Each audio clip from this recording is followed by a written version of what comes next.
Hi everyone. I hope you hear me well. I'd like to make informal presentation and the speech as possible. I prepared for you a few slides about my personal experience working with the media, with the verification and propaganda.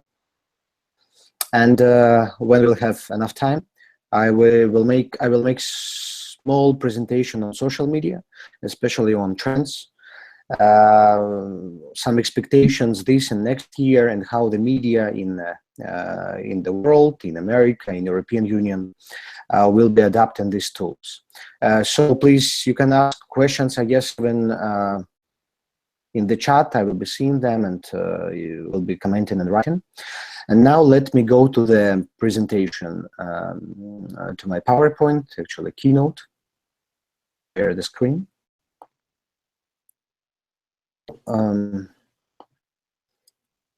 So my idea is that we live in a very, very interesting but tough time. It's not just a time of, what happened in the United States of America recently, and what is happening now in Europe and in your neighbor countries like Hungary and Poland. So all these political changes are a result of media landscape change, and especially the domination of social media and social networks. I would speak today about authoritarian systems, about Belarus and Russia. First of all, important part of the propaganda and misinformation is access to the information, and especially the lack of the access. You live in Czech Republic, in Prague. I also used to live in Prague. You have multiple choice of newspapers, media outlets, websites. And in Belarus, for example, usually when you're a babushka, like 70, 80 years old, you live in a small village, you usually have only one Belarus channel and 3 Russian channels. You do not know what is internet, you hate internet, your grandchildren forced you to go to Skype, but you think some bad forces are standing behind these technologies. So for the majority of people, information is going only from the one source. And this source, usually in authoritarianism, is dominated by the state. And the state is not interested to give a pluralistic paradigm. They usually present only their own opinion. I can give you my personal experience. I wasn't a journalist in the beginning. I used to be a political activist. I was arrested for the first time when I was 13 years old, and for distributing leaflets, information leaflets about the real Day of Independence given by the government. And after this, I have been 4 times in prison. And the prison is the perfect example of the dictatorial, authoritarian country. So you live in a cell, you have a lot of people like you in the same cell, you sleep together, you eat together, you have even toilet near the area, like in the same cell. So you spend there weeks, days, months, depends how much did you get. And the only information you have in this cell, actually inside the atmosphere in the cell is perfect. You have your peers, you all hate, you all are on the same wave, but at the same time, you get the information only from 2 sources. One is the radio, the centralized radio, which is starting playing every morning at 6 o'clock, and which is switched off every evening at 10 or 11 o'clock. And of course, all the information given there is only one position. When we were arrested during mass protests, usually government put their information. We didn't know what happens really outside of the prison. So inside, we were like struggling for freedom, but outside, we actually, for us, it was like a blank sheet, and the only thing we knew, this reality painted by the government. Another example, after my third or fourth arrest in prison, in jail, I was drafted forcibly to the army. Army is a micro model of Lukashenko's regime. You have also a KGB, army intelligence services. You have also propaganda, and every night you have the like political information, when all the soldiers sit in front of the TV set and with a portrait of Lukashenko near, and you watch, like, you are indoctrinated by the same information every day. And when in the beginning all my peers in the army were supporting me, were pro-Western, were mostly anti-government, because they are young people. Young people are usually pro-democratic.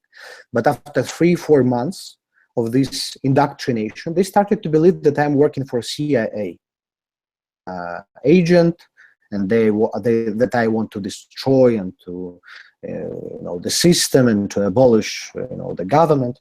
So it really works when you repeat it, according to Goebbels, many times the same information. And unfortunately, until the end of my military service, after 15 months, the most of these soldiers, including officers, they hated me. Propaganda repeated many times, especially misinformation, it really works. What Belarus access? Yeah, we talked about access. Very important for government to limit this access.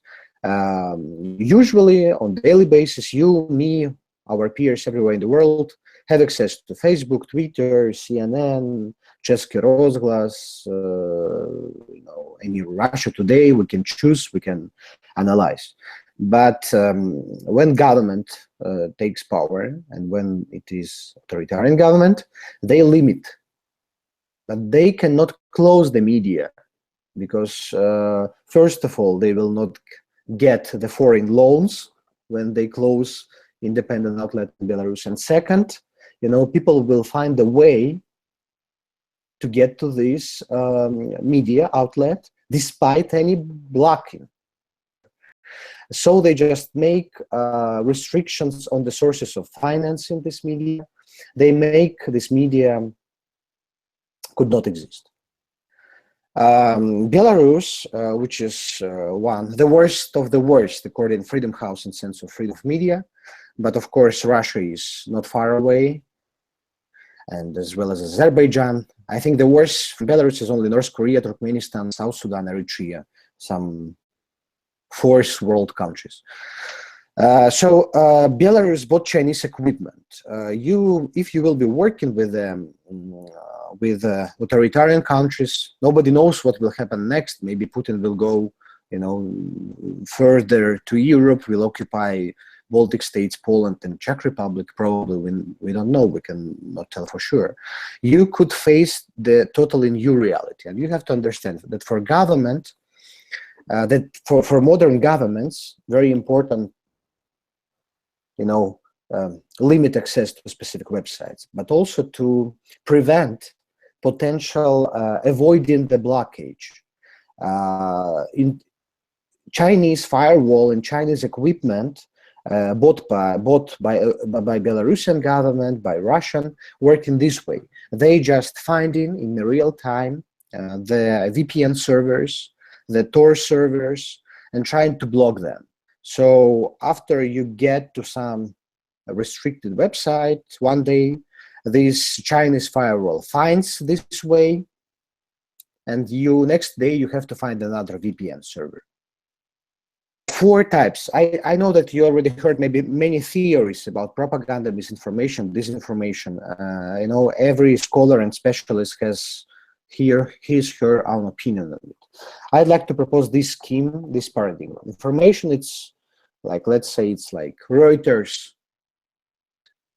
very neutral, no black, white, always few voices are represented. And next we see propaganda. Propaganda, like initially it was not the bad word. Propaganda, it was just like information which is repeated many times, made on purpose.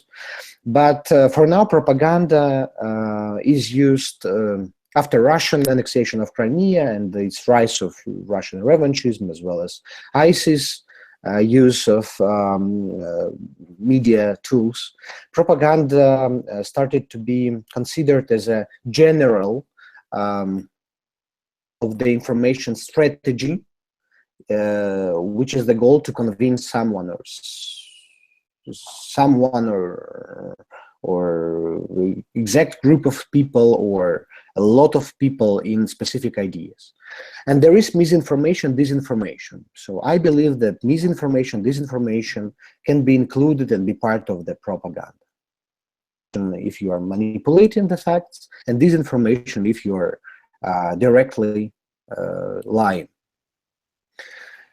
Sometimes people misuse term propaganda, having in mind just opposite opinion. For example, this Trump's idea fix that all CNN, NBC are against him and they are fake news, everything written, published there is not true.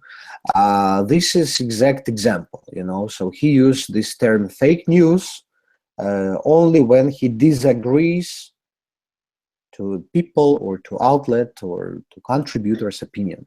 So don't be in this trap.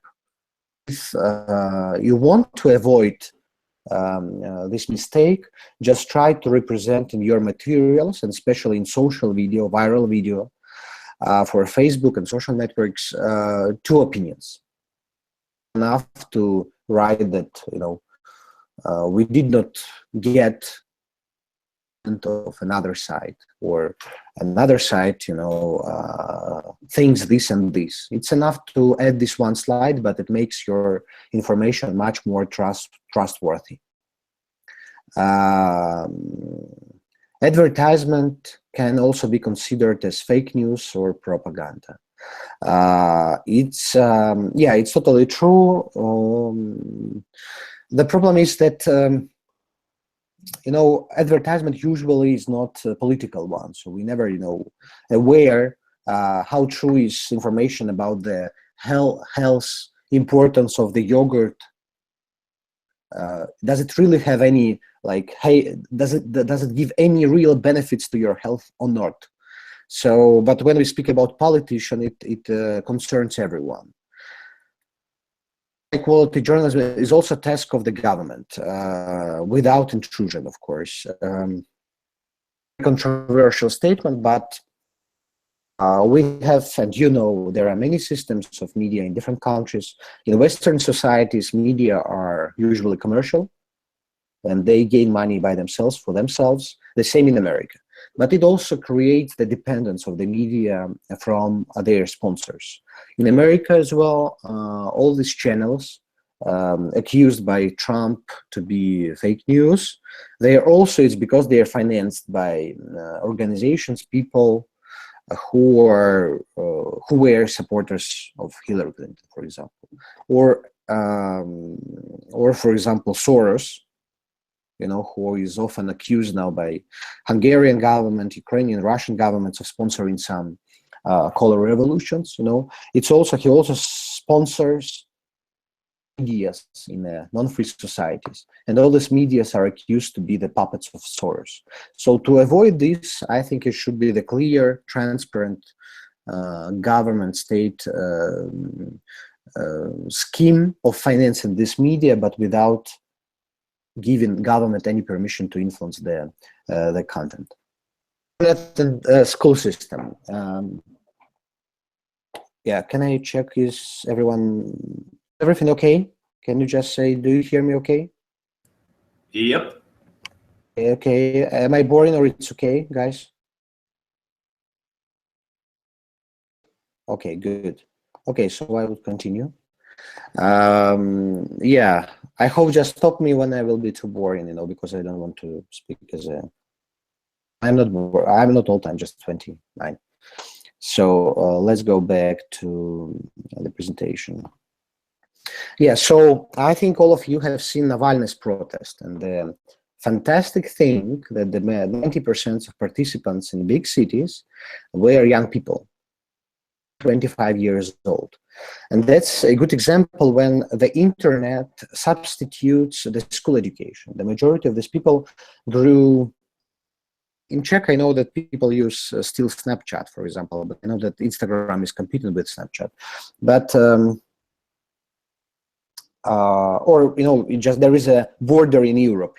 Snapchat stopped, I think, on the border of Poland. Poland already is more Instagram. But anyway, idea is that these people are educated by social networks and mobile applications, and in Russia specifically, or Belarus, it's Vkontakte and Одноклассники.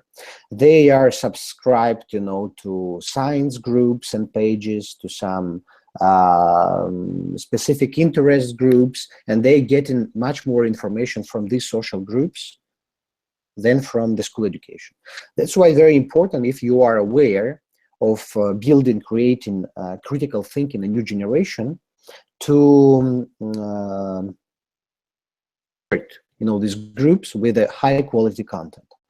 It means media education, and definitely media education could not be organized by one NGOs. Media education, like implementing the element of this understanding how new media works, it's a task for the government, for the governments maybe, because if not, in 10 years we will get a totally dumb generation who are now like 15 years old and who do not like schools, and mostly, especially Eastern Europe. I'm talking about Eastern Europe. So it's very important now to inbuild school education into the internet, and the same to combine internet with the school education. And of course, without any political filtering. What happened in Russia? School education became so far away from real interests of young people. They are in schools, indoctrinated, repeated many times that Putin and Medvedev are so cool guys, and later they go to Vkontakte, they see cool Navalny, they see other young people who are making jokes, who are mocking the government, and of course they identify themselves with these opposition leaders. So that Navalny campaign, and he organized this mass protest, especially thankful to the use of the information flow in social networks. Important to educating people to differ information from fake news should be part of the school education. Yeah, that's the point. And now, and that's to summarize, the school media education part. Very simple rules, that can be understood by anyone, any student, any pupil. Important to check copyright the article, just to scroll down, see who published it. To verify from multiple sources, it's very easy to Google. I think you have heard this from another speaker. Credibility of source, for example, at the Radio Free Europe, we have the list of sources from 1 to 40, who we believe totally, less, and not believe at all. Meduza website, it's a Russian popular outlet. They reprint text, and they mark in the beginning of the text, it's the trustworthy source, it's not trustworthy, partly trustworthy, and etc. So it helps the reader to understand in the beginning, can he trust 100% the information. We at the radio, we believe totally Associated Press, AFP, BBC, and Reuters, of course. Important to check date published. Many photos, for example, a few days ago, there was a photo of policemen peeing in some post-Soviet city. And everyone in Russia used this photo to show, oh, you see, they cracked down protesters, and later they just went to pee, on the old. But reality is that this photo was published 3 years ago by Ukrainians, and it was Berkut who dispersed Maidan. Important to check author's expertise, because now, in social networks, everyone is super expert, super informed. do usually, I do not, I usually use some database of my country, or there are some bases of people who is who, kind of who is who in America. So it's very easy to check, what books, what publication did he make. And yeah, check, does it match to your prior knowledge, and how realistic it is. All this presentation after. And remember, the most important, that all these propaganda technology tools, misinformation technologies, they are invented on the West by Europeans, Americans, and the authoritarian governments. They are very, very smart in this, and they are much more effective in trolling, in misinforming, in manipulating the information. Identify the goal of propaganda. We have the Current Time project. It's a part of Radio Free Europe, Radio Liberty entity. It is focused on the Russian-speaking countries: Belarus, Azerbaijan, Russia, Moldova, Tajikistan, etc. And in every country, the propaganda is different. When you want to create like alternative view of the situation and of the country, it's very important to understand how the media in this country specifically works, and they can have very different goals. In Belarus, for example, the main goal of propaganda is to threat you. The guy on the right side, you see, he was performing, I would say, every week on a state TV. And he was saying that, oh, this America, they're super poor, they eating rats, children eating rats because, there is a big hunger there. And of course, when he repeats this every week, people start to believe it. And be sure that all propagandists on the top, they usually know that they are lying, but propagandist implementers who are making these videos and these texts, they really believe in what they write. And in Russia, the task of the Russian propaganda, I know that you are critical and skeptical about Russian influence, but they should not lie. They just reply to the demand of the society and societies in different countries, like saying, but everyone is corrupted. European Parliament is bad. Look at look what happens in Berlin or in France. It's a mess. So yeah, we live badly, we are poor, but look at others, they are the same. And that's what happened in Belarus. They just created, while Lukashenko, he's 23 years in power, and I personally passed through all possible repressions. As I said, I was an activist, and after the army I became the journalist. They created the propaganda ideology, this concept, which works on the fear and on the feeling like we are the center of the world's stability, Belarus, where nothing happens. And they are also repeating this message, which works effectively. People on the TV sees what happens in Ukraine, for example, or these explosions in St. Petersburg, what happened today. Of course, propaganda needs censorship, but censorship looks differently, as you can imagine, as it was in Third Reich, for example.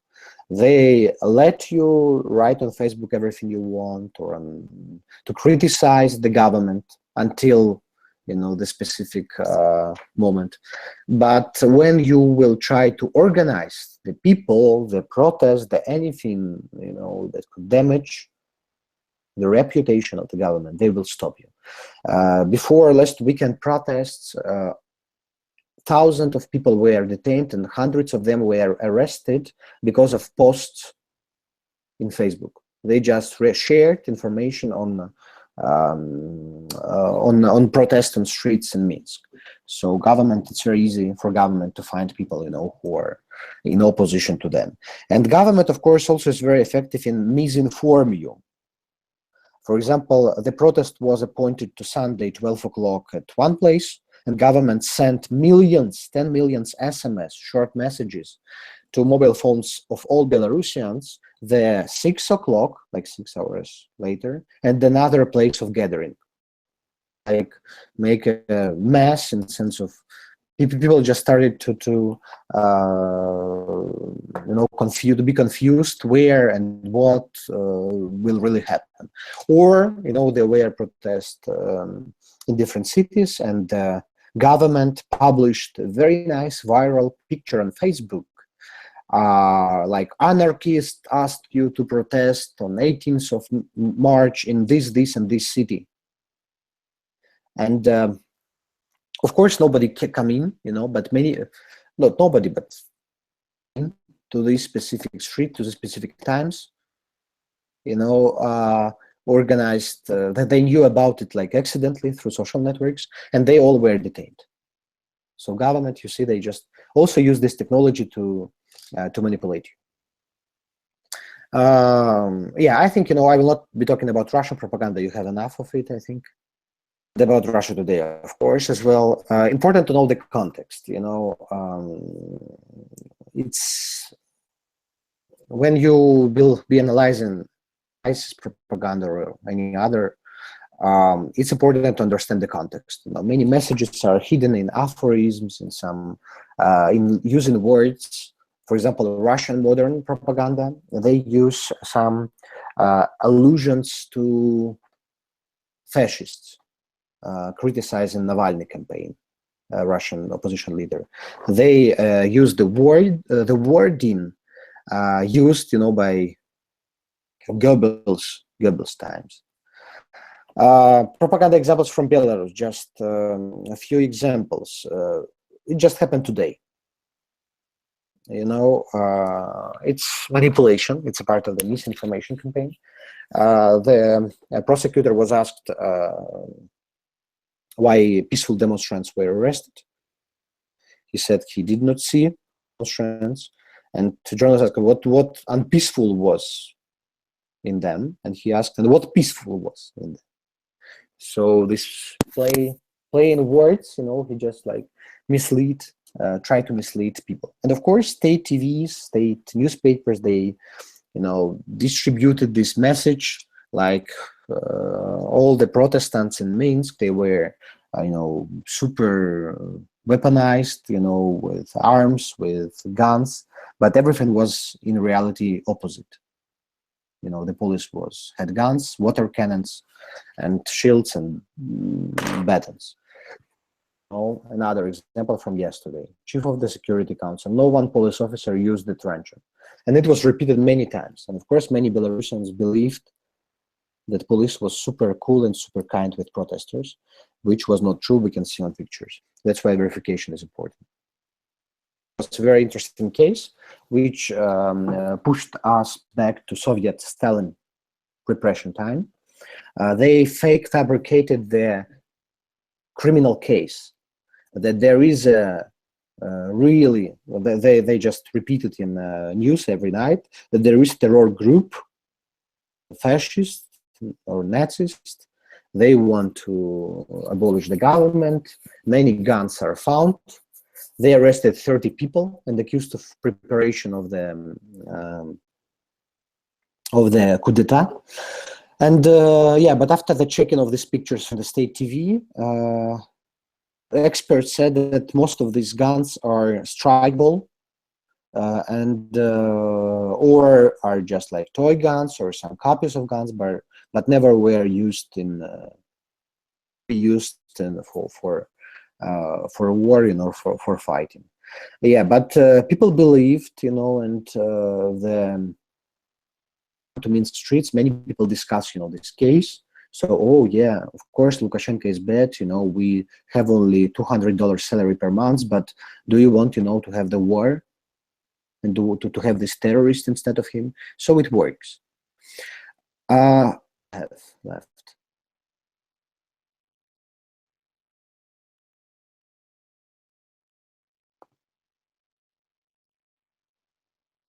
Everyone is here? Yes. How many minutes do you have? Yeah, go ahead. I mean, we still have time, so keep going, and whenever you are finished, we can open the floor for questions. Okay, good. So I will show you very brief few slides on social networks. And here in America, I started to, especially in California, it's like the super center in all of the social media trends. And I realized how important for us and you, to start working social networks, because in 2 years, everything, what we called media. So let's go to the presentation. So share. So social networks. This is this graph, this picture. It shows how the edge rank is formed. Edge rank. Edge rank. It's the algorithm which is used by Facebook, Instagram, contacts every social network to define what you'll see in your feed. Affinity score, weight, and time. Affinity score, it means how far you are from the content creator. So how many friends you have in common? What was the last time you communicated between each other? So when you produce the content for media, working for media, for social networks, it's very important, to have the core users who will be always liking, commenting, and sharing your content. That is made by fake news and by Russian propagandists. For example, Russia today, they have they make publication on Facebook, and they have the group of trolls, let's call them trolls, who are clicking like the next 1 hour, clicking thousands of clicks, likes, and shares to this specific post. And this specific post, it goes up to your feed. And independent media, they're not aware. We are so independent, we are so professional. Everyone will see our information, by default. It's not true. The same, it's important to care about the weight of your post. The video, or maybe was until recent time, the strongest type of content, which was showed in the very top of the feed. But now the strongest type of the content is live stream. From your personal phone, from your personal computer, you can stream even recorded video, recorded in advance. For Radio Free Europe, we actually, we performed better this year than the state propaganda in Belarus. And then Russia, maybe not so much, but still much better than any other independent outlets. Because we started to live stream ourselves, we gave the access to the groups pages to all our reporters, and it gave us thousands of followers and thousands of engagements every day. A new reality. A website is not standalone anymore. All platforms are important. Everybody takes part. Okay, I will not be reading. You can read by yourself. The most important is that the websites, as we know them, they will die soon. And if you're going to open your own outlet, or you're going to work with outlets, projects, don't focus on creating websites. The paradigm changed forever. Websites will be just like router, like forwarding place you to some specific platforms. So you can look at the website nowthis.com. It's a very cool, made by 30 years old guys website. They produce social video. Their website looks like a front page with the links to their social networks pages. Yeah, and a few slides to that. Websites will die. Just I know that nostalgia. Many people still say that the newspapers will come back. Newspapers are always alive. Probably yes, but they do not bring money anymore. They're not profitable, and they're not effective to work with a new generation.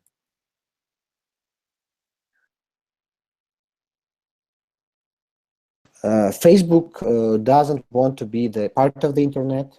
It wants to be the whole internet. And there is a futurist, one futurist, I forgot his name, prognosis, that Apple, Google, Facebook, Netflix, and Amazon will design the world future, the future of the media in general.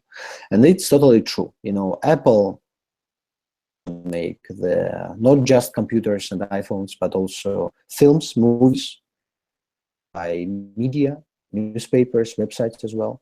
Google now controls already everything.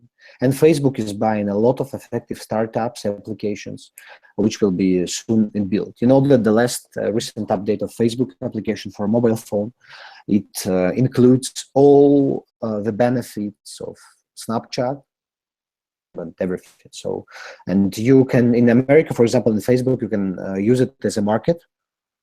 Everyone can sell, like eBay or like Amazon. You can sell, you can buy everything you want. You can hire people.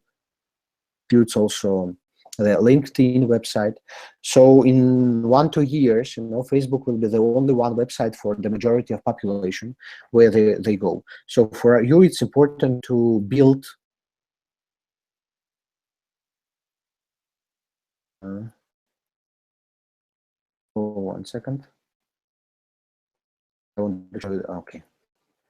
So new social networks will appear. Don't be nostalgic. It's clear. It just works a little bit slower. Go where your users are, not making them come to you. That's what we're talking about. That people are in Facebook, people are in Instagram, people are in Twitter, but less people. Twitter is also going to die or will be bought by Facebook. So don't expect people will go to your website, your blog post page, or to even to your personal mobile application. It definitely happen. So try to build your audience on existing platforms where people spend the most of time and adapt easily all the new technologies, all the new tools, follow all the updates information. For example, the recent Facebook update is super effective, you know, for media people. For example, iPhone 7 or, you know, the latest Galaxy, they are created for live streaming. You know, these gadget updates, because they will become the biggest part of your journalism experience very, very soon. Be sure that the big text, large text, be so clickable anymore, likely. Unfortunately, we have to learn how to create the deep analysis by making 2 minutes video with maximum two paragraphs of text.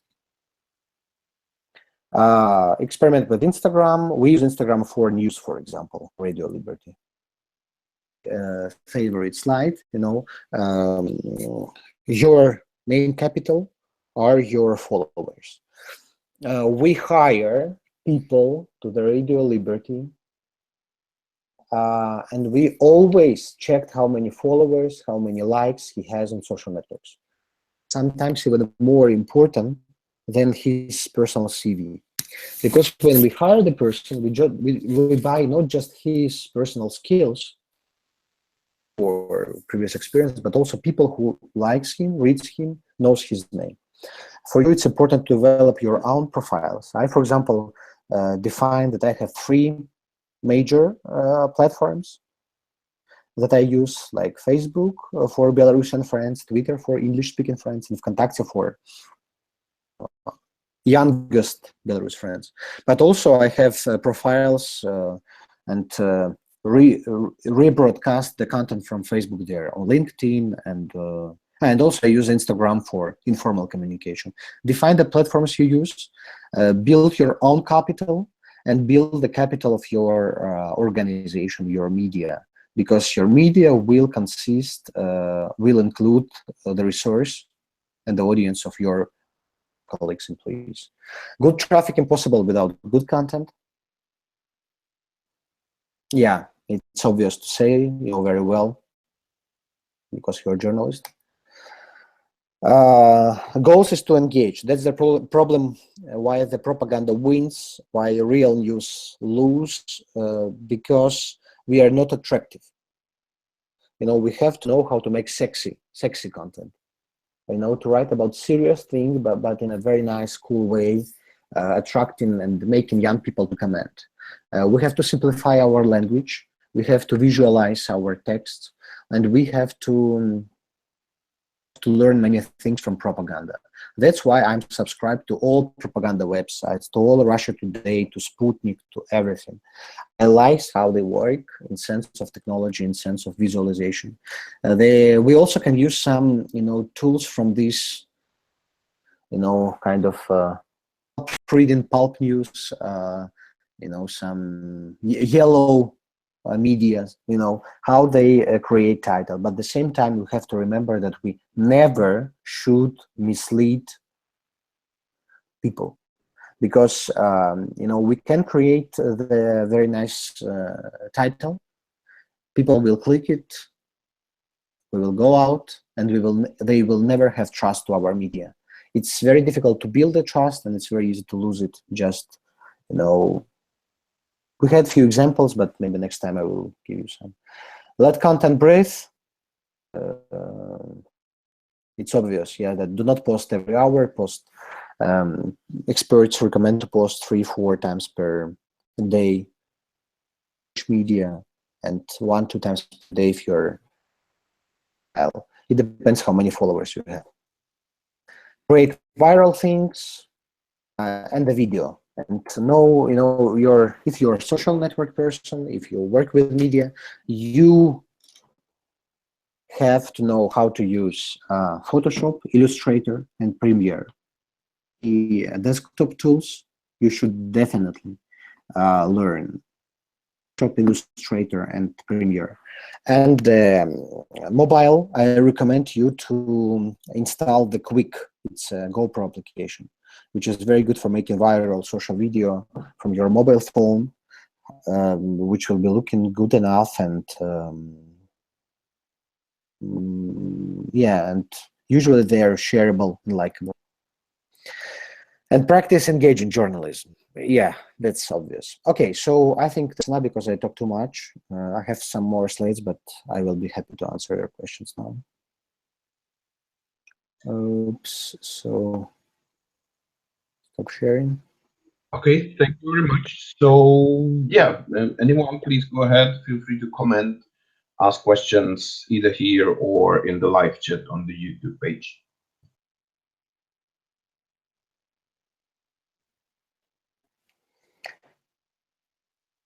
One is was sleeping.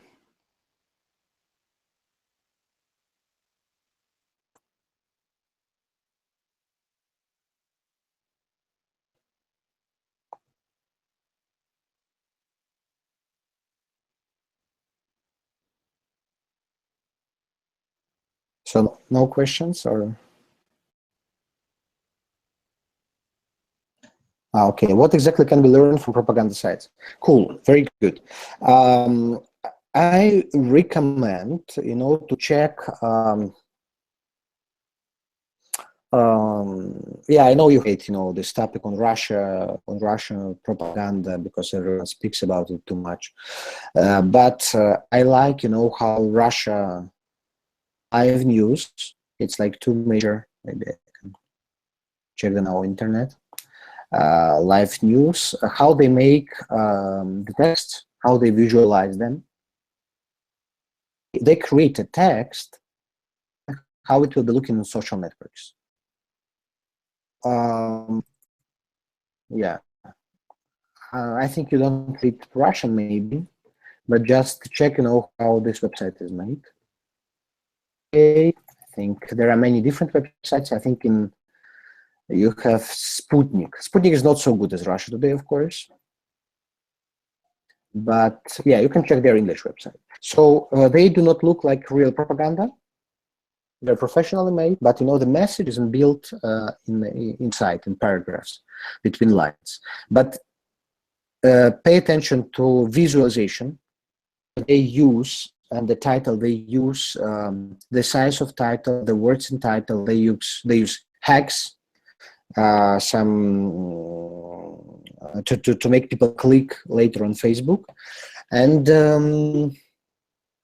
yeah, and also, you know, how they work with the international news. So they try to inbuild a Russian position and their, you know, message into this in international news as well. And I also recommend to Google, you know, some Russian TV shows or films about war, etc. They are fantastic, well made, and just to understand, you know, how strongly it influences the people's mind. So my idea is to learn from them, not the content they use, because they are very sophisticated, they pay attention a lot. What would be interesting, exactly propaganda the army get to the people? Did they just get, oh, that's a good question.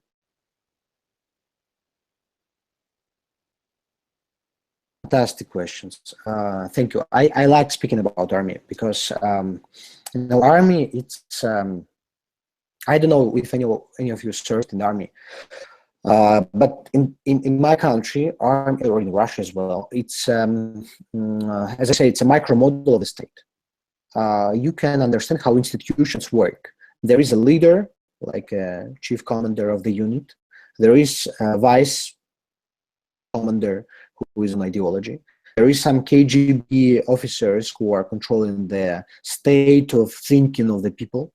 There is system of the punishment.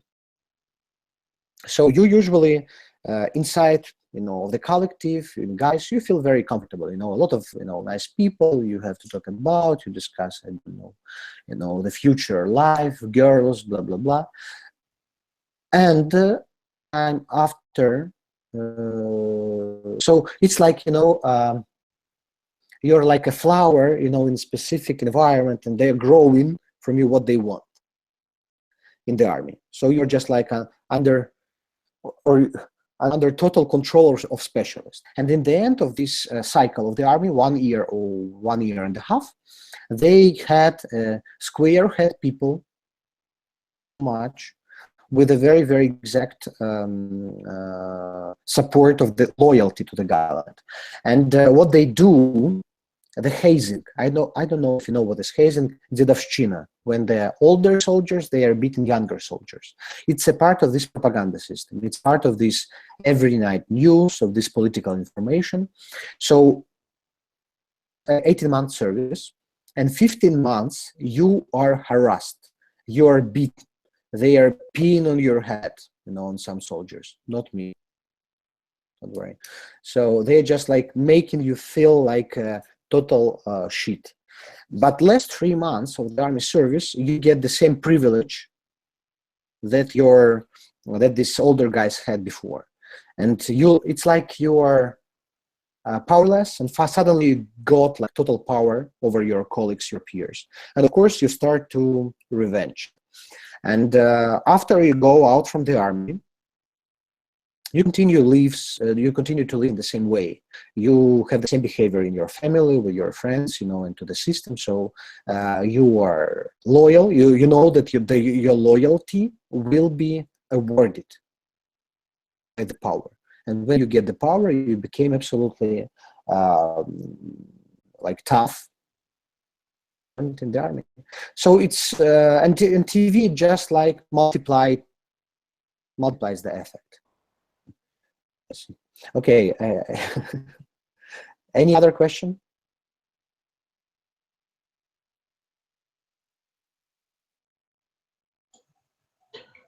Yeah, I would have one before the others pose any questions. It was really interesting, as you said, that in the RFE that you have this the system of evaluating sources from credible to less or non-credible and trustworthy sources.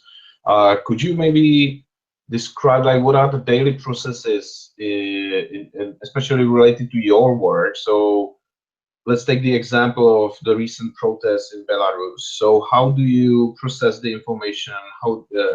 How do the people actually share the information on social media? And is it something that you can use as a credible source to prepare some reporting or news on that, if you know what I mean? Yes, I understand the question. Sometimes you cannot verify the information, especially when you live in when you work in a war zone, for example, or when you live in an authoritarian country, and you need two sources. That's like the most important rule. When we have two sources, independent sources, we publish this information with some explanation that there is no official provement, there is no guarantee this information is not fake. So sometimes you have to risk. You never mistake. Media make a lot of mistakes, but it's not a reason to make them to call them fake. It's actually a nature of the media. You know, they are trying, they make hypotheses sometimes. You know, they are checking politicians, they are checking each other as well.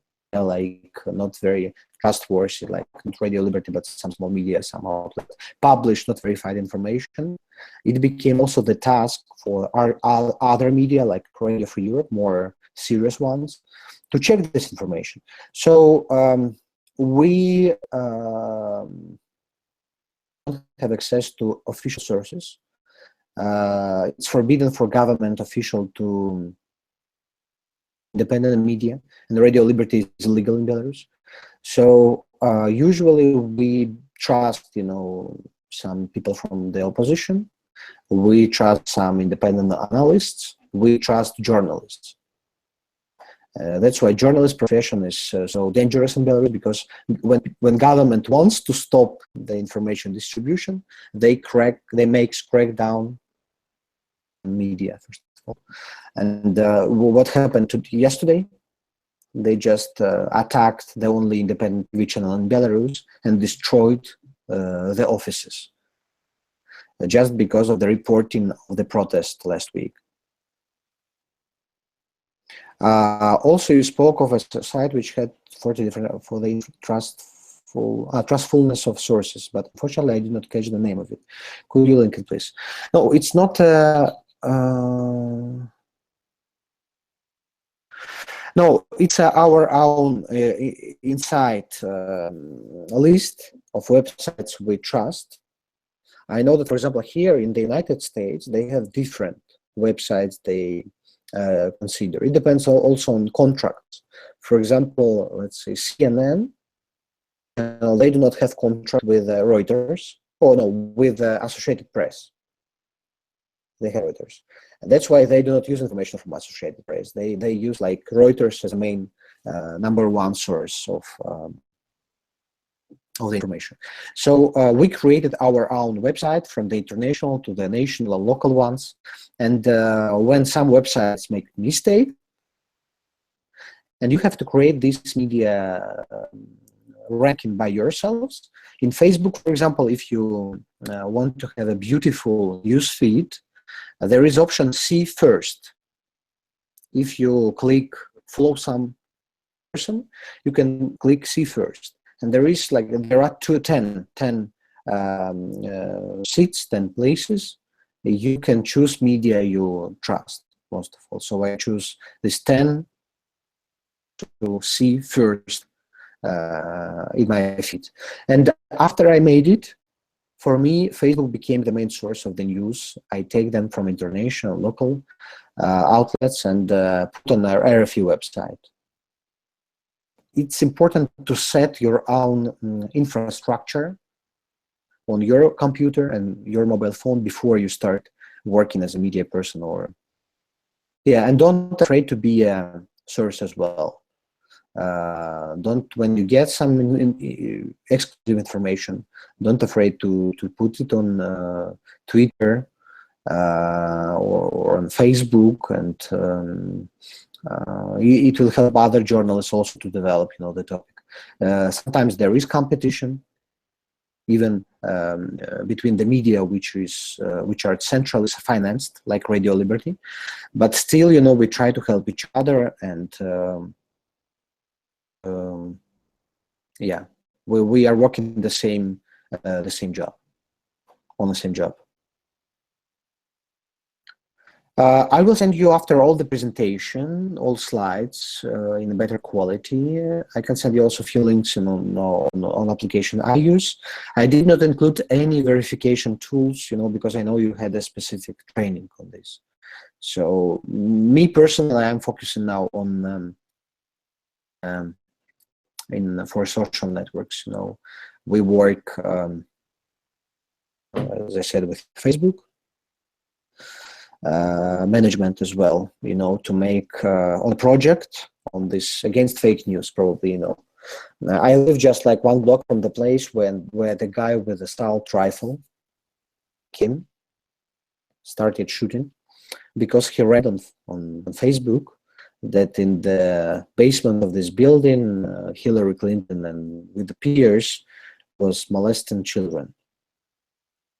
And after this happened, Facebook and 20 other major media, international media, started to develop a special project which will put worthy websites higher in newsfeed of people. Sign, in encountering for it's very good sign for us, and it's very bad side for propagandists.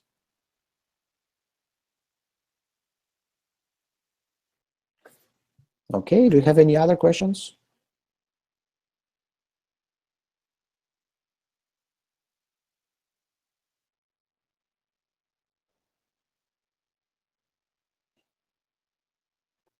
Okay. We finish or what? Oh, sorry, I muted it again. Sorry. So if anyone has a question, please feel free to post it in the group chat. Just my last question is, and the time is running up, but I was interested when you were mentioning the young people in Russia, and I believe partly also in Belarus, getting information primarily from sources on the internet and social media. And there's a lot of discussion now, or a lot of coverage on how the young people actually are becoming the potential force of a change in Russia because of this, because they don't follow that much news from the official media. So from your own perspective and experience, I'm a little bit afraid that it's just like too much hope, like that this is a new generation and these old authoritarian regimes will fall. But to what extent it's actually a serious threat to current authoritarian regimes, and to what extent it's just maybe a little bit a big bubble of hope? Okay, so the problem is that many of these young people who are super pro-democratic and working, studying for journalists, after the university, part of them go to independent media, and part of them go to state propaganda. It happens as well in Russia, also in Belarus, everywhere. So even those, who were big freedom fighters, years old in 20, 25, 30, the monitoring incentive to get some more wage, money, salary. So for majority of people, it's not like the choice of their beliefs, but also the choice of financial prosperity. In Belarus, for example, when I was younger than 18, we had hundreds, thousands, and dozens of thousands activists at streets. You know why? Because they couldn't put us into the jail. 18, you have like indulgence, because they cannot like put you in a prison. So you can risk, you can make graffiti, you cannot be fired or expelled from the school. You can be expelled from the university. What happened to me after?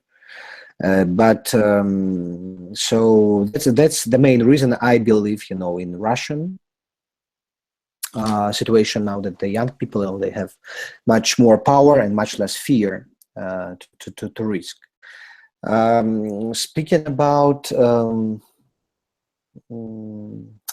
yeah, you asked about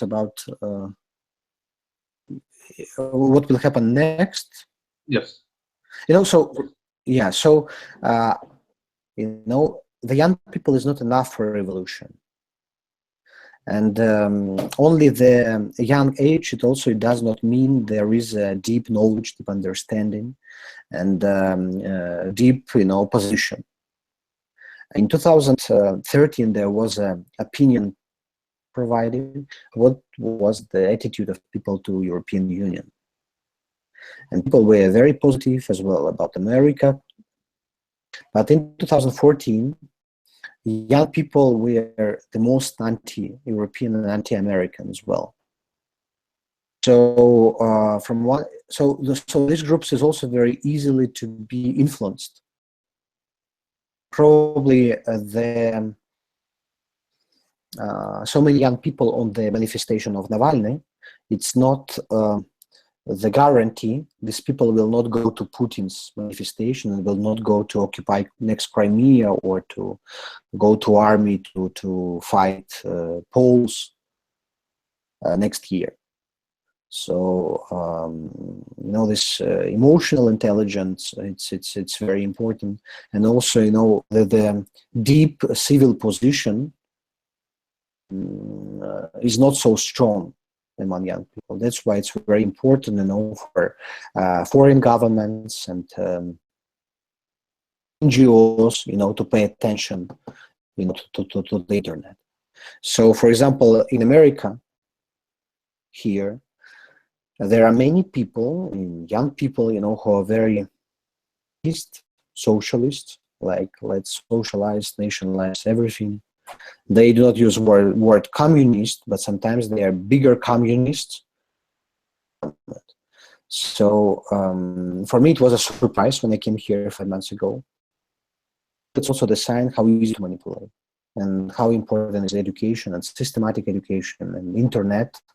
The role of internet in this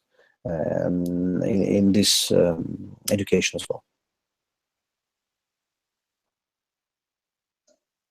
Okay, thank you, Franciszek. The time is up, so thank you very much for sharing your thoughts and experiences.